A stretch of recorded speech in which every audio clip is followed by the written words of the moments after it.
Fenomena LGBT kembali menjadi perbincangan publik setelah penampilan pasangan gay di sebuah platform media sosial yang berujung dengan hujatan.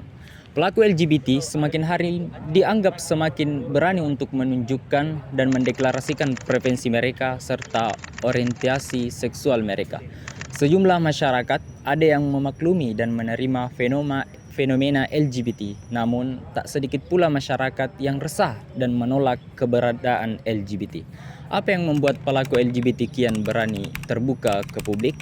Dan benarkah masyarakat kita sudah semakin pesimis dengan LGBT?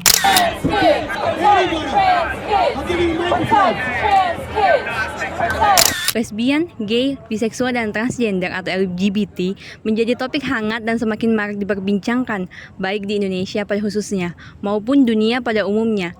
Satu hal yang menjadi pertanyaan ialah, bagaimana perspektif hukum mengenai LGBT di Indonesia? Kebanyakan homoseksual, lesbian, gay, dan transgender mulai menyadari dirinya mempunyai kecenderungan berbeda ketika dalam usia muda.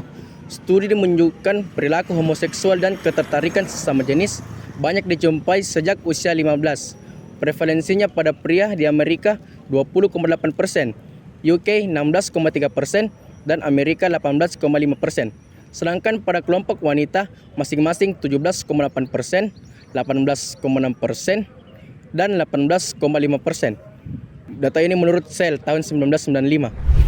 Munculnya berbagai pro dan kontra mengenai golongan LGBT. Mereka yang pro menyatakan bahwa negara dan masyarakat harus mengkampanyekan prinsip dan diskriminasi antara lelaki, perempuan, transgender, pecinta lawan jenis, maupun pecinta sesama jenis. Sebaliknya, mereka yang kontra menyatakan bahwa negara dan masyarakat harus berusaha semaksimal mungkin untuk melakukan upaya preventif terhadap gejala LGBT yang akan membahayakan generasi masa depan Indonesia. Pasal 292 KUHP menyatakan larangan terhadap orang dewasa yang melakukan perbuatan cabul dengan orang lain sesama jenis kelamin yang diketahuinya atau sepatutnya diduganya belum dewasa. Lanjut dijelaskan dalam pasal 495 ayat 1 RUU KUHP dengan batasan usia, yaitu hanya dipidana jika dilakukan terhadap orang di bawah umur.